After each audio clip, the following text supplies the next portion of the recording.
everyone. This is Dr. Cheryl Selman, and welcome to the Love Code.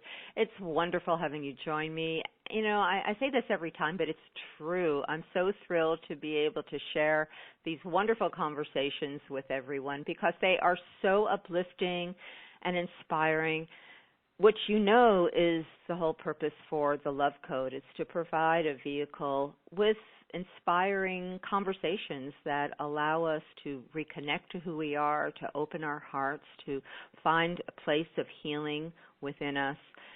And that's just such an important thing, such an important journey we are all on right now. And I trust that this show is supporting everyone in this time of remembering and reconnecting and opening our hearts.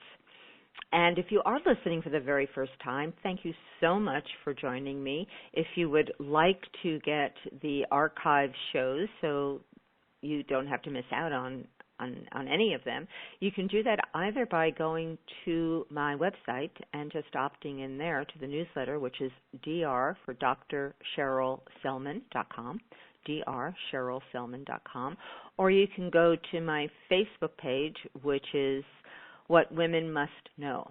So What Women Must Know is my most active Facebook page, and that name comes from the other program I do here on Progressive Radio Network, and that's called What Women Must Know, of all things. And if you opt into my website or go to the Facebook page, of course you will get both of these shows, and they are places of great education, inspiration, and transformation. So I look forward to having you join me. And today we have another wonderful conversation of inspiration and transformation. I just have to kind of give you a little kind of prelude to what we're going to say. I recently spent a week at Rhythmia Life Advancement Center. I'm sure you've heard me talk about it. It's in Costa Rica. It is the only medically licensed plant medicine center in the world, and this is a place where I go, and I've gone twice a year for the last 4 years and have encouraged people to go and experience for themselves the power, the healing power of the ancient and traditional healing plant medicine called ayahuasca. So I've had many speakers and guests on my show talking about the power of nature for our own spiritual transformation. And I was so fortunate because the week I was there, they always have a special guest lecturer. And I was really blessed because the week that I was there with my group, we had the wonderful opportunity to experience the power, the joie de vivre, the joy of dance with the special guest who is Parashakti. And I'm going to tell you a little bit about her because she's with us today, and I'm so excited to have her on the show. So Parashakti Shamanic Healing was born of more than 2 decades of experience facilitating workshops, trainings, and retreats around the world in Los Angeles, New York, Mexico, Bali, Guatemala, Indonesia, Israel, and Greece. She was certified as an integral yoga teacher, a Kundalini yoga teacher, Esalen Massage Practitioner, and studied with some of the world's most revered spiritual masters, including Swami Satchidananda, Anna Halperin, Dr. Gabriel Cousens, and Lakota elder Wakia and Manee. A lifelong dancer, her path as a healer followed a severe injury, a period of what is often called shamanic dismantling, after which her mission shifted towards healing. Over the last 20 years, Parashakti developed the 7 foundations and the dance of liberation as MAP's former own spiritual practice, living and breathing these foundations in daily ritual. Since she founded Dance of Liberation, it's been practiced by over 10,000 dancers around the globe.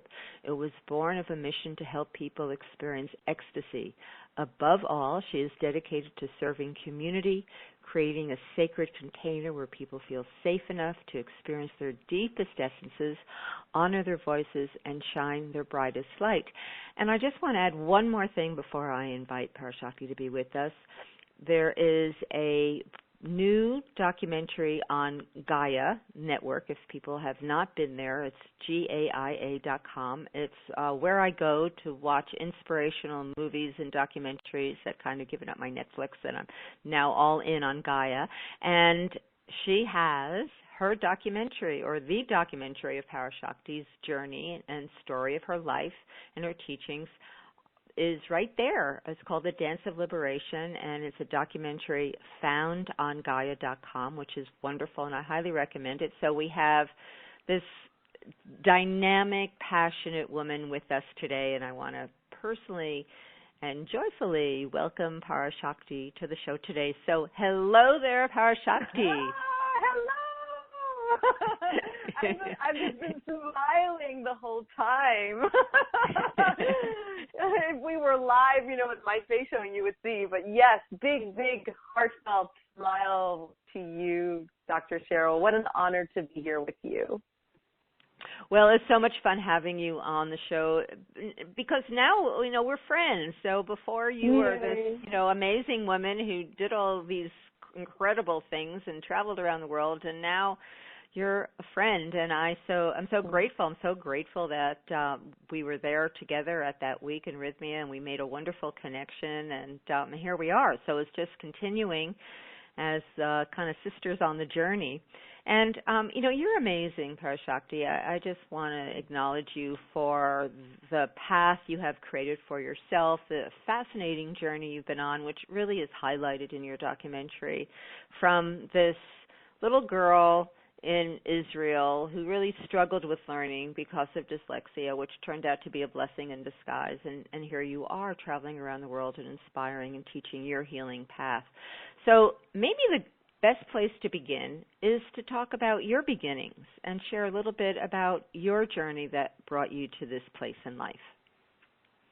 Okay, yes, beautiful. So, I started dancing when I was 4 years old, and it was really my way to express every single part of my being. And already at age 7, I knew that I wanted to be a professional dancer, and I really, as you learned about me, because of these severe learning disabilities that I was diagnosed with at the age of 7, which was in first grade, ever since then, I just really danced my way through grade school and high school. I was lucky enough that my mom really was such a big supporter in my mission of dance, and so I went to performing arts schools. And the dance was my savior. The dance was where I was able to override any of these labels that I was labeled with, and they were very real, and I didn't have any sort of connection to the world of shamanism, which later I was introduced to it because of my injuries. In that period of time, at such a young age, knowing what my mission and my drive and my passion was again what I call my savior from these learning disabilities. And then what really I like to call the dark night of the soul was when I pursued my dance as a career after the Army and in Israel, and came to the States to pursue my dance, and I had my second severe injury. My first one was not a wake-up call. I just was in a cast and suffered a great deal, but my second severe injury was when literally like everything stopped for me. My mission was put on hold. I asked myself some incredibly big questions that allowed me to touch upon grief and fear and also work with these learning disabilities that I was diagnosed with, that I somewhat was able to, as I said, dance through and not really need to deal with them. And I felt paralyzed. And not only was I physically paralyzed, I was also emotionally, mentally, and spiritually paralyzed. And it was then that the break happened, that I call it, as you so well, described and read, the dismantling happened. And when the dismantling happened, it was a loss. They call it soul so lost. And that's exactly what I experienced. And very slowly, as I began to heal my physical body, and I actually found yoga throughout that practice, I started piecing myself back together. And it was through the practice, first and foremost, of yoga that I was able to find a sense of peace within the chaos of my life. And it was one of the biggest gifts of a break, of a physical deep pain that I started with the yoga practice, closing my eyes and beginning through the asanas to start hearing like a higher voice. And again, then I didn't know that they were spirit guides or even languaging I didn't have. And literally one thing led to the next. And I decided that I wanted to dedicate myself to yoga, and I ended up living at the Integral Yoga Ashram, and that was under Swami Satchidananda. In 1999, I got my spiritual name, Parashakti, which means the supreme feminine power. And what's so interesting about my spiritual name is that my last name, Bat Chaim, means daughter of life. And Parashakti is the mother of life. And my teachers didn't know that, what my last name meant. And so I just really felt how the evolution of my call, my soul call, was shaping itself, was dancing itself into a reality that I had no idea. And really when I surrendered to that call is when it was literally a map of my soul was starting to dance its way into what I do today, which is the modality that I've birthed, Dance of Liberation. So that's in the big nutshell. Of course, there's a lot more that I can acknowledge, but I will give the energetic talking stick to you if you have a question. Okay. So let's go back. So tell us more about that injury, because it's such a fascinating process when we are going down a certain path in life, and then an event happens. It could be an injury, could be being fired from a job, it could be a divorce, it could be what would be perceived as a catastrophic, event. But actually, it's those events, especially with hindsight, as we move through them and on past them, they are all blessings in disguise. So tell us more about what happened with that severe injury, and it sounded like you had some paralysis for a while. Yes. So I was actually, I will say, trying to get my AA degree in Santa Monica College, right? Because we finish high school and then we go straight into the army in Israel. And I decided that because I wanted to pursue my dance career, that I would go to the States and I would be a dance major. And I wanted to go to Cal Arts, and I had to get my AA degree. And so I enrolled in Santa Monica College underneath the dance program of the dance major. And of course, was also part of the Learning Disability Center, because I really, in grade school and high school, I just did not study. I didn't study. And so it was very, very, very challenging. And I was prepping. I was 3 days before a performance, which I had somewhat of a main role in Santa Monica College. And we were in rehearsal, and that's where I injured myself. And really when I look back at it, what I feel is that I wasn't in alignment with my mission. And so I wasn't able to see it, because also for so many years I used dance in order to be able to deal with my learning disabilities. And so here I had to face myself with this injury that I could no longer get up on stage and shine my light and dance my way through everything and prove myself, And so my ego needed to break.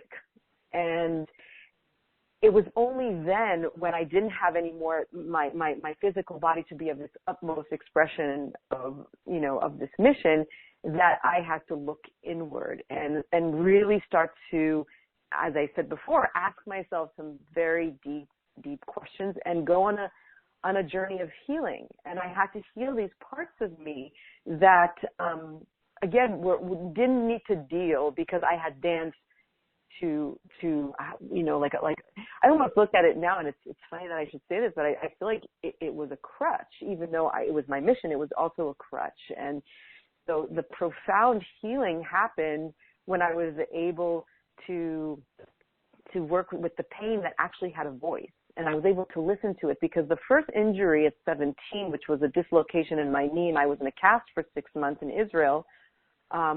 It was, I can't call it a wake-up call. It was just like, I was depressed that I couldn't dance, but it wasn't where I got shaken up. It wasn't like the tsunami wake-up call.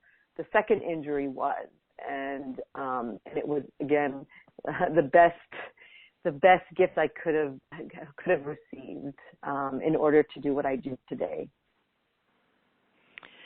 It's always fascinating for me when I listen to people's stories. It's to see how our soul is guiding us on our path, but it's always, well, let me just say, it's not always understood by our ego, right?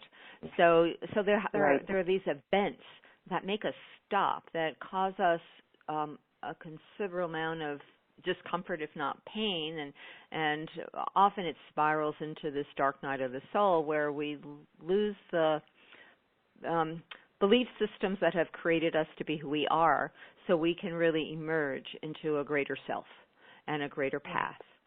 So everyone goes through them, as a matter of fact. I don't think anyone really escapes this lifetime without having at least one dark night of the soul, because it is the emergence of the self. It's like a caterpillar coming out from the chrysalis, that you come out new, but there's a dissolution that goes on. I mean, that's such a great metaphor that's been used in all spiritual traditions, right? Because the caterpillar has to totally dissolve itself first in order to become the butterfly. Think about it. Think about yourself. It's totally dissolved into mush. Right. and then this magical process happens where it gets reassembled into something totally new new and more magnificent, if we were to judge. Absolutely. If we were to make judge, Yeah, no, it was a total rites of passage and an initiation. And, those incredible words that I just used, the going on a vision quest, like that language I didn't have. And I was slowly, like, as you said, when we opened, like, it's a time of remembering and reclaiming parts of you that you didn't even know that were going into and on that journey in that direction. So yes, exactly. Everyone does go through a dark night of the soul. And and it's and I work with people in treatment that are in recovery, and if they didn't have a program, or if they didn't have a mentor, if they didn't have their counselor, or again, the treatment program, whether inpatient or outpatient, if they didn't have it, then maybe they wouldn't be able to survive their dark night of the soul. And so I'm really grateful that what I needed was, I think those 2 years in the ashram that I spent really allowed me to create a safe container, which is actually the very first foundation of Dance of Liberation, is creating sacred space. And I really, as you read in my bio, it's like I live and breathe each foundation of Dance of Liberation, because for me, creating sacred space is the key, because I was in complete chaos when I, went on my dark night of the soul. And I had to learn how to create the sacred space so that spirit can work through me. So that instead of me, feeling so disconnected, so depressed, that I can actually utilize the spaces in me that need nourishment, that need care, or I should say higher level care, that I could learn to become my own medicine doctor. And so it was only by me creating sacred space, and the external sacred space was actually living in ashram. where it was meditation at 5:30 a.m. and meditation at 8:30 p.m. And so I needed that in order to be able to develop and do what I do today. Because if you didn't have that total breakdown and that traumatic event, you wouldn't be you. You wouldn't be here doing this work and taking it all over the world. So, this is a journey that unfolds. And as I said, we think we're going in one direction in life. Sometimes we are, but sometimes we're not. We have like a 90-degree turn, and you're going in a totally different direction for your real purpose and mission. And it's working through those times when it looks like our life is falling apart, but it's just the caterpillar turning into mush so it can become the butterfly, and having support is necessary, whether it's a community or yoga. I often find astrology really helps me because that gives me a way to make meaning of challenging, difficult times. So whatever you use, just to help you to have some sort of compass that can help you move through uncharted territories, unknown territories, that you don't even know what's up and what's down when you're in that place, right? It's just totally, absolutely, it's like a void. It's like a void. So you spent these 2 years. So you were trained in yoga and meditation, but then your path took you on to work with Native American medicine men, or a specific medicine teacher. How did that happen, and what did you learn from that? Yes. So it was very interesting. There was a yoga teacher at Integral Yoga that I became good friends with, and told me that he was dancing with the Mohawk, Cherokee, Shoshone, and Lakota natives. And the minute he said that, it was a knowing. It was just one of those things that I knew that I needed to attend this specific ceremony that was happening in New York once a year, and it was a 4-day dance. It still is a 4-day dance. It's called the Naraya. And the minute I started getting into the process, you're supposed to be gate-kept by an elder. So an elder really prepares you to go on this quest, on this dance. And when I showed up to the dance, I felt at home in a way that I had never felt before. And I believe that because the teachings are earth-based medicine, and they're not coming from a religion, which, because even though I didn't grow up with my ultra-Orthodox father, I rebelled very much against Judaism. And so to find a connection to source, to spirit, in a way that was being channeled through chanting, through dance, through sacred prayer, that made me feel at home. And that was, and still is, a dance that I'm committed to being a dancer at. And it's the 28th year now that it's danced. And I learned in the ritual, again, because I don't learn from books, I learned through participation and through going actually into spirit, just the direction of which my soul has chosen, which was a very new direction, and how to implement my absolute joy and passion and mission for dance, and bridge the gap between the performance, I like to call it pray-formance, and really start to develop spirit dancing, because that's what we were doing. And so through the work that I did with my Native American elders, and also through another shaman that I worked with, Dance of Liberation was birthed. And the 7 foundations came from the inspiration of the wisdom teachings of the medicine wheel in the Native American tradition. So the directions of the north, the south, the east, the west, the above, the below, and the self. And this is a structure, a map of the soul in which you invoke power animals, you invoke the elements, you invoke the nature. And so that I felt so connected to in my body that it became the inspiration to the 7 foundations of Dance of Liberation. What a journey, right? What an amazing journey. It's taken you all over the world to all these spiritual traditions. Let's talk about dance.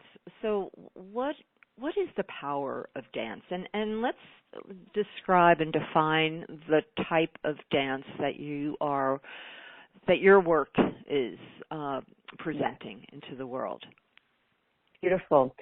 So Dance of Liberation, as I've been sharing, is based on 7 foundations. And as I shared, the first foundation is creating sacred space.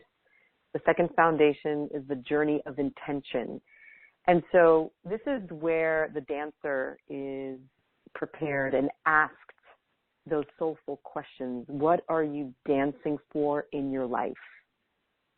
And, you know, it's very different from, let's say, just going to a club or even an ecstatic dance, because it's very free-flowing and it's beautiful for what it is. And with what I developed, it's really a container that one can take an intention and a prayer and go on their own personal vision quest, because the third foundation is the blindfold. And I've been in a laboratory with a blindfold, without a blindfold for 20 years. And I could say truly that the blindfold is a tool that allows you to go into that same darkness that I experienced and be able to work with your fears, to work with your doubts, to work with your shadow, and to be able to become friends with it. Because the way I see it is that for a very long time, when I was, quote unquote, dancing with my shadow when I was injured, I didn't have the tools to, at the beginning, to really work with it. And so here I'm creating a sacred container for people to be able to feel safe to confront the parts of them that they don't care for, that they deny. And so it's an invitation to call the shadow in the darkness and to begin a journey to dance with these parts of us. And we work with breath. We work with music that has most of the time no words, because I find, again, in the laboratory that I've been, I find that words dictate a story. So I find that you know, words can be, if I use words, then it's just mantra based. And so the music is really also the guide into dreaming a new dream, with the intention that the dancer creates and dances. And I also create a lot of community around this, because, you know, when we go on our own personal vision quest, we have to also be able to take it out into the world. It's not enough just to have, you know, an epic experience, an epic journey. You know, we really need integration. And so what I've developed along the way is how to build community through this. So first and foremost, how to take what you learned on the dance floor and implement it into your everyday life, and then how to share it with the community. And I do this, especially when I have retreats or my trainings, I really develop what I like to call spirit buddies. So we put people into pairs, and they really get to integrate with deep process work what they experience. And so there's a sense of also making sense out of it, because, again, sometimes we can go on these great, epic, altered states of, you know, of journeys. If we're not grounded with what we experience, then we can't really make the change that's there for us to dance into when we are off the dance floor. So there's a beginning, middle, and end. And I like to quote my elders that once you dance in this way, your life is forever changed. And one of the reasons that I started making this film is because I was tracking my clients coming to the dance floor, creating an intention. For example, a woman wanted to get pregnant. She wasn't able to get pregnant, and she came over and over again when I had a consistent weekly class, and she did my one-on-one program in New York. and she danced for it, and she was able to clear karma and to clear the blocked fear that she didn't even know that she had. And she did it herself. She didn't need someone else to do it for her. Again, when I said you become your own medicine doctor, so those are the tools that you receive between you, yourself, and spirit on what you need to do in order to create a pathway for whatever it is you're dreaming in your life to become a reality. Wow. So this makes so much more sense to me now after I experienced the week with you in Rhythmia, because our culture is so much centered in our intellect, so, which is our greatest challenge, is overcoming our thinking mind, which really is the static that gets in the way of us having a deeper connection to our spiritual, intuitive self. And I can certainly say I recognize that in me, that it's this mind, this thinking mind. One of my spiritual teachers does say that your heart is the message center. Your heart is where your soul resides. It's where you get your instructions, your information, your guidance, and the mind is a servant to the heart. So it's to find way to implement and to bring into the world what your intuition, your heart is giving you. But it's generally the other way around in our culture. In fact, it's generally all our mind, very little our heart at all. Yeah. So we're so mental, right? So the dance, and when I experienced it with you this week, and during the ceremonies, the dance is a place where you are no mind. You are no mind. You just are listening and letting your body follow the rhythms, the impulses of the music. So your body does what it does, and you're just present. You're in the present moment. You're more in your heart, not in your head. You're not thinking of the right movement to make. It's not like a choreographed, dance routine. You are letting the energy of the music, the spirit flow through you, and you're free to move. And when I experienced that, it was an experience of the joy of just the music and letting the body have the freedom to move, which we don't do in our culture very much at all, unless they probably go to your events. We don't really dance much. And the other I'm kind of rambling on here, but I'll just finish with this, Parashakti. The other realization is that how dance has always been a part of indigenous cultures and religious and spiritual ceremonies. It has always been there because it's a way where we can trance out, I guess you might say, get out of our head and connect to other dimensions of our being, which we don't really do as a Western culture very much. And we've lost something. And, I just felt that to be able to do this, on a weekly basis, come together, dance, have music, have live music, have drums, have, just be able to let the tensions go would be so amazing. And I mentioned that to you. I just had so much more understanding and respect for the work that you do because it really was so liberating. Hence, I can understand the liberation. It felt so liberating to be able to be in that, moment of just being present with the music, with my body, with just the joy. And we all need more of that, is what I have come to understand. Yes, and the beauty, Dr. Cheryl, is that anyone and everyone can do it. And so I've had people from, little kids to 80-year-olds dancing the dance. And what I always say in Dance of Liberation is that you can't do it wrong. And so if you feel like you just want to be in Savasana, the relaxation pose on your back, and really go through a journey with the music and your intention, your spirit is dancing.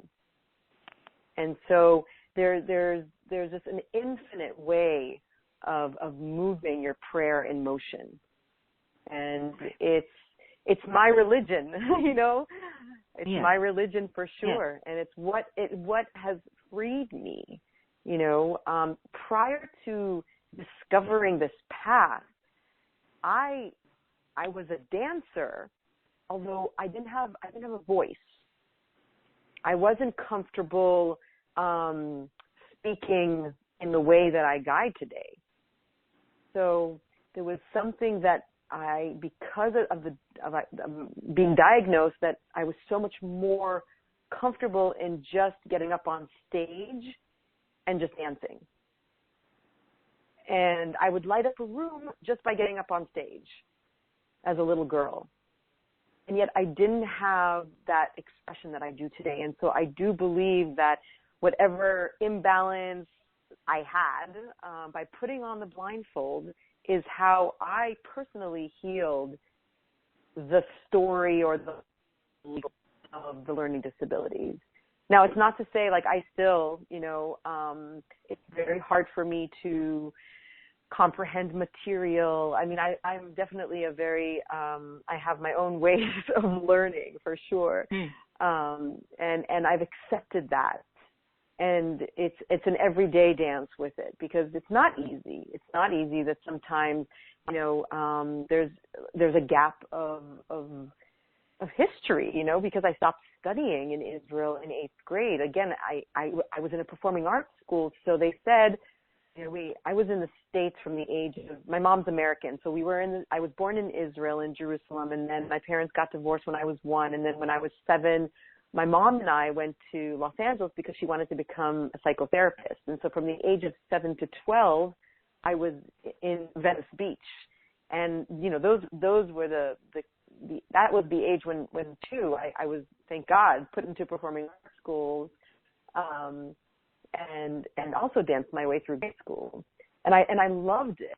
I really, because it was my way of expressing, like, that's where I felt, you know, that I could get, you know, I guess the attention that I needed to give myself and the attention that I wanted, because in all other areas of school,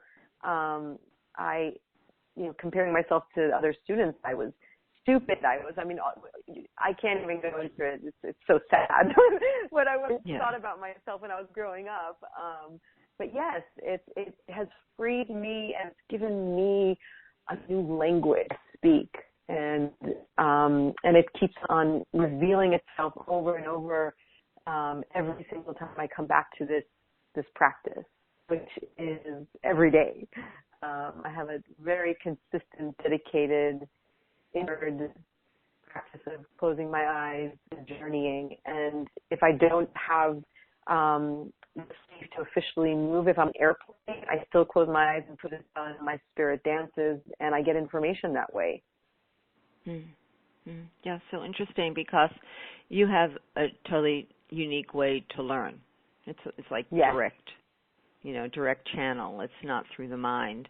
I mean, there's stories of you know, these amazing spiritual beings who have great scientific knowledge but never learned it from a book, right? They just went direct to the source. Right. Yeah. Right. Which is really what we want to do. We want to have direct experience. That's the power, as opposed to a concept. Yes. So how can people experience what you are doing? What are the ways that people can connect with you and learn more, either through dance or through consultations, programs? Tell us the different ways that people can experience more of your work. Yes, of course.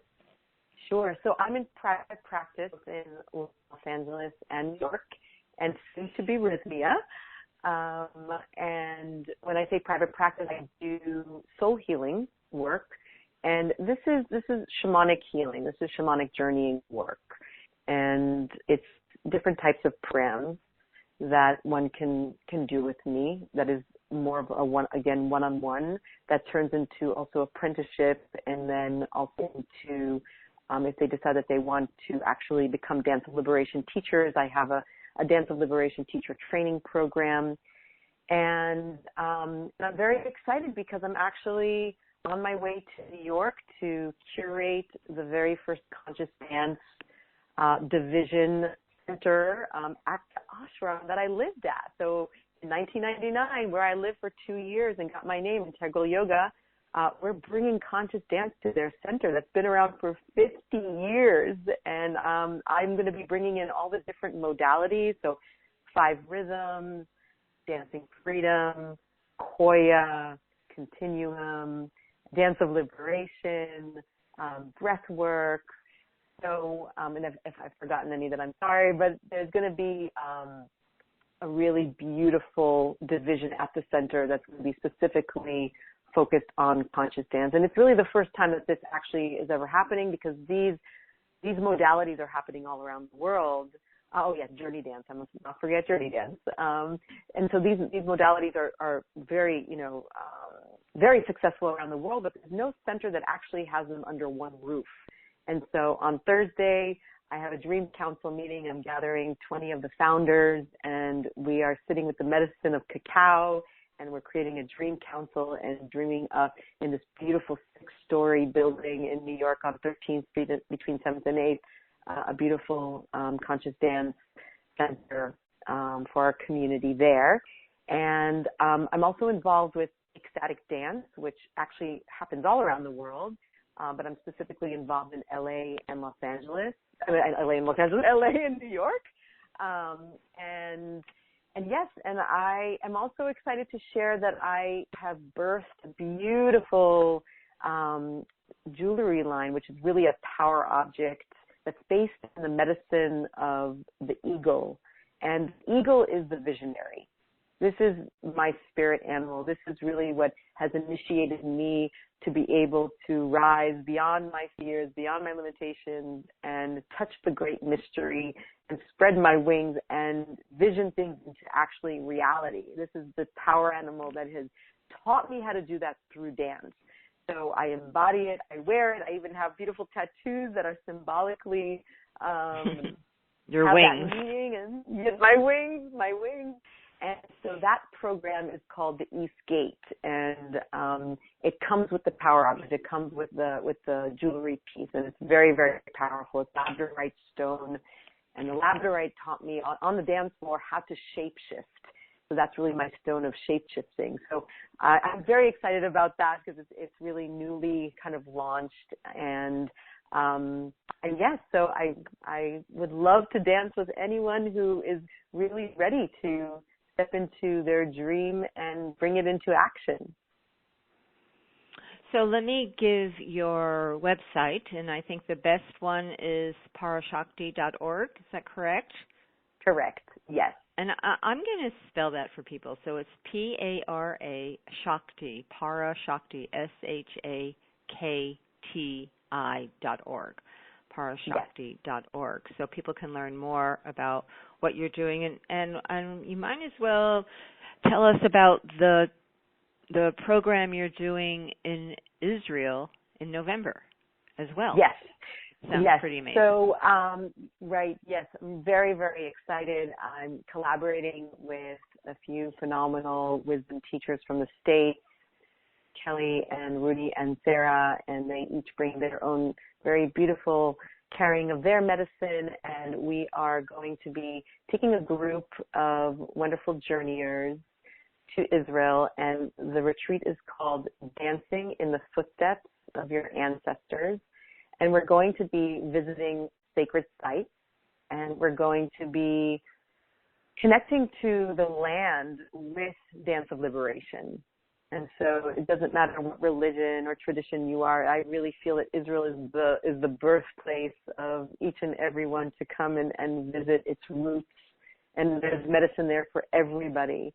And so I'm really excited. I'll be collaborating there with a few other wisdom teachers that are based in Israel. We're going to also be part of a festival. So Israel has probably the most greatest yoga and dance festivals in the world. So we're going to be part of that festival called Nasaraj. And we're going to do this as a 14-day excursion. And people will also be invited if they want to stay after. We have an amazing tour guide and also powerful wisdom teacher, Zohar, that's going to be there to be able to continue the trip if people want to. And we're actually doing preparations already now, because the group that we're formulating are people who are really ready to quest deeper and to explore in a way that is not just going on a tour, because it's certainly not a tour. There's much more that goes into it. So we have a whole preparation for people who are interested, and that too, you can just reach me through my website. And I'll also say that as you and I, Dr. Cheryl, are so dedicated and committed to Rhythmia. Rhythmia has Dance of Liberation as their closing ceremony every Friday. So both, I know you and I just highly, highly can't recommend it more to go there and to go on a deep dive with their soul.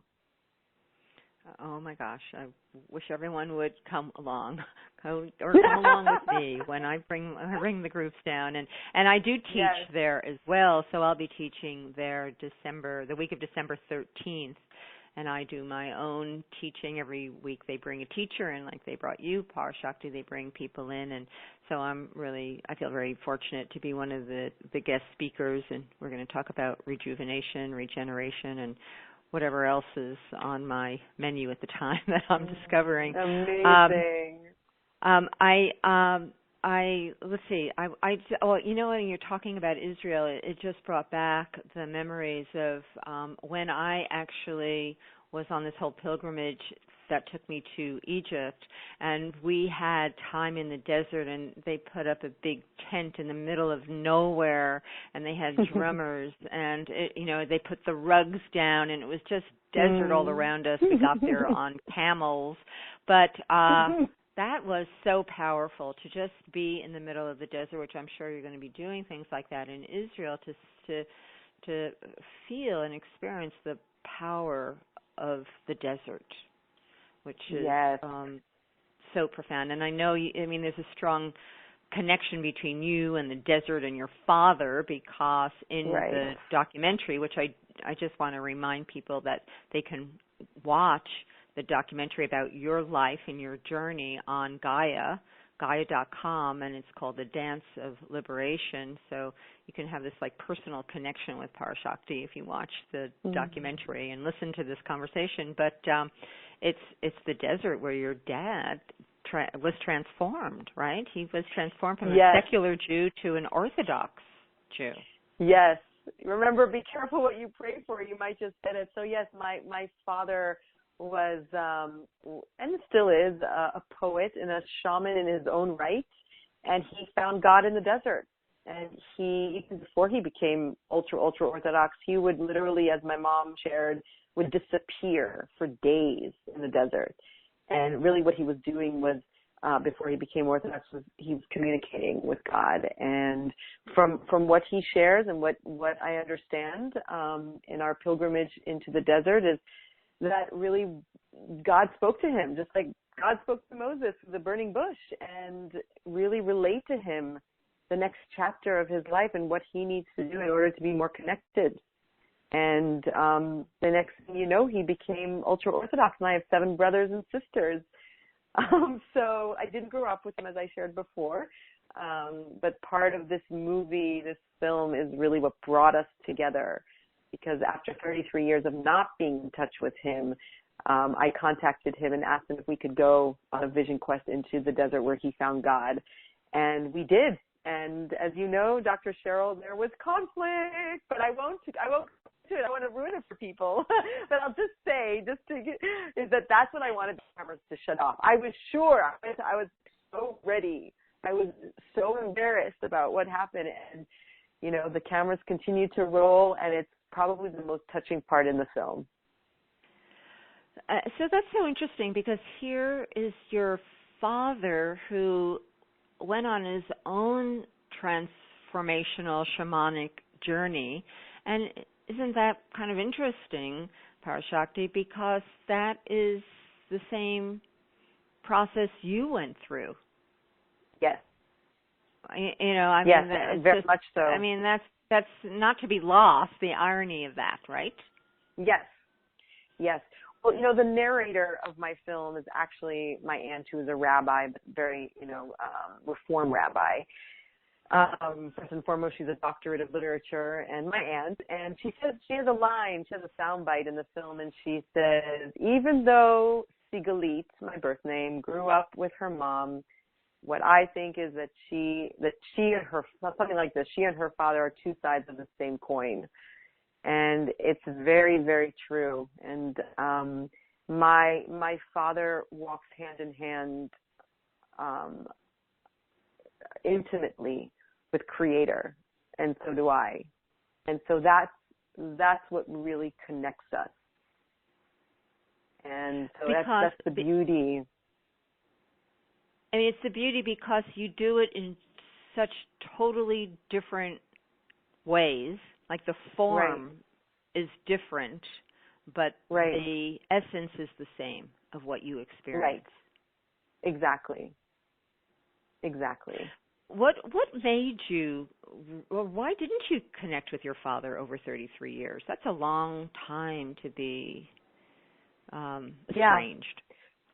Well, let me paint the picture for you. When I was 7 years old and we left Israel, well, first let me track back. So my parents divorced when I was 1, and then my father became ultra-Orthodox when I was 3. And from what I understood from my mom is that his rabbi, when he started, doing the type of work that was needed in order to become ultra-Orthodox, he had to disconnect from his past.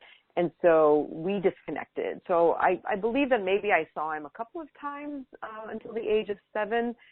But when I was 7, we left for the States. And then from the age of 7 to 12, I basically didn't see him. And then when I was 12, I must say, I was a total Jewish American princess who forgot her Hebrew, came back in 8th grade to Israel, and wanted nothing to do with her father.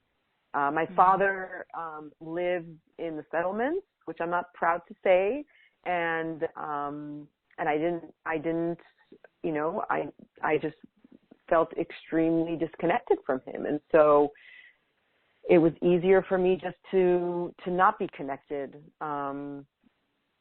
over like the period of until I left to go to the States at age 22.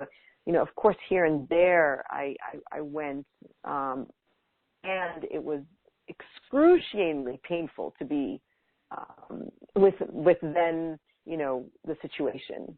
And so I couldn't accept it. I was, again, a very rebellious teenager.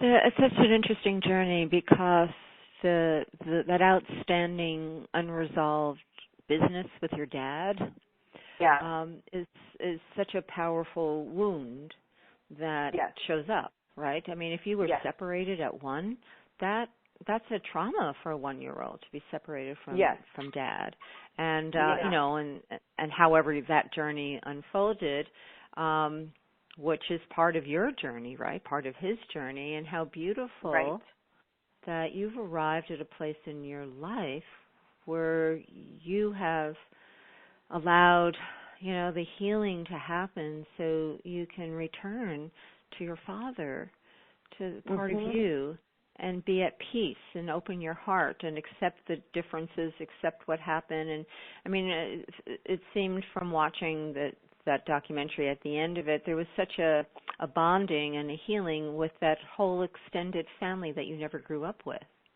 Right. My brothers and sisters, I call them angels. In the movie, I even call my oldest brother, Wakia, a tzaddik, which means a prophet, because they really are. They are such special, very, very, very strong family bond within the family system, like within the brothers and sisters. They're very, very tight. They each have like 5 children. So it's a very interesting dance. A tribe. Yeah. And that's something that I didn't grow up with. And my mom didn't remarry, and she was both the mother and father for me. And so there is the thing, that I'm still exploring this, because I feel like I never knew what it was or what it is to have a father. I don't have that. So it's not like a child who had their father until 13 and knows what it is to have a mother and father. I never had that. I never, I never experienced him as a father. It was just in the much later years, and like now the last 8 years that there's been this reconnection. So I know because it comes up in different areas of my life for sure. Because even though I've been married, I'm divorced, and my single days have been in the making for a really long time, and I'm very, very much wanting partnership. But I also see the part of me, like my mom, who's this warrior who is just living a life that is very joyous, but by myself, and that's not the ideal situation. So I know that there's definitely things that I have from not having a father have taken on as something that still needs work, and I'm there to work it. So well, it certainly shows up in ayahuasca. The fact that your dad is still here. What, he's 95 now, right? He's 80 years old. 81. Oh, 80 years old. Ah, okay. Yeah. Time. I mean, you have time now that you've reconnected. Well, who knows how much time, but take advantage of, every opportunity you have to connect and be grateful and to get to know your dad, because healing that relationship is the key to creating truly, a whole relationship in your life, right? So going back to your dad, from just my perspective, is so critical for you to clear the way to get what your heart's desire. How beautiful. How beautiful. Yeah, I have to I have to just share with you. So, the wonderful man that I was married to is Arab, and when we did our second wedding in Israel, in Jerusalem, my father did a lot of research to see if he can even attend, because I was marrying an Arab, a Muslim. And after many, many different inquiries with different rabbis, and also like a 5-hour sit with Dr. Gabriel Cousens, who married us in Jerusalem, he came with the family, but he did not participate. And prior to me getting married, I was actually doing a Native American, believe it or not, Native American spirit dance in Israel. I was co-facilitating it with Dr. Gabriel Cousens in Israel. And my father heard the call of Creator of God and had to come and ask me the big question. He traveled because he doesn't have a car, so he traveled like hours in Trempim, which means he was getting, putting his thumb out and getting a lift, I guess you would call it. People giving him rides. Yeah, that's what I'm trying to say. Giving him rides. It took him like 5 hours to get to where I was doing the spirit dance. When I was fasting on water, or no, I wasn't. I don't even think we were drinking water, maybe. Well, yeah, we were drinking water, but I was fasting, and he shows up out of nowhere. We're in the arbor that we built. We're, doing this 4-day ceremony with other Israelis, and he says, I come to ask you just one question. And I said, what? He says, are you sure you love him? And I got so angry. I was so angry. I said, how dare you ask me that question? He says, yes, I traveled. And he had mud. It was raining. It was pouring. He had mud all over him. I couldn't believe it. And of course, just like mothers are always right, fathers are always right. Years later, I learned that one. What an amazing story. That's a beautiful story to kind of end our conversation, because unfortunately we've come to the end of the show. But thank you so much for sharing that. Yeah, and I know your dad is going to be part of this retreat, this trip you're taking people onto in Israel. So you'll get to meet Parashakti's dad, I'd love to meet him, this beautiful mystic. Anyway, we have to go because we're at the end of the show. Thank you, Parashakti, Parashakti.org. Thank you so much, and Dr. Cheryl. You're so welcome. I got to scoot. So remember, everyone, make this week filled with love, peace, and harmony. Bye for now.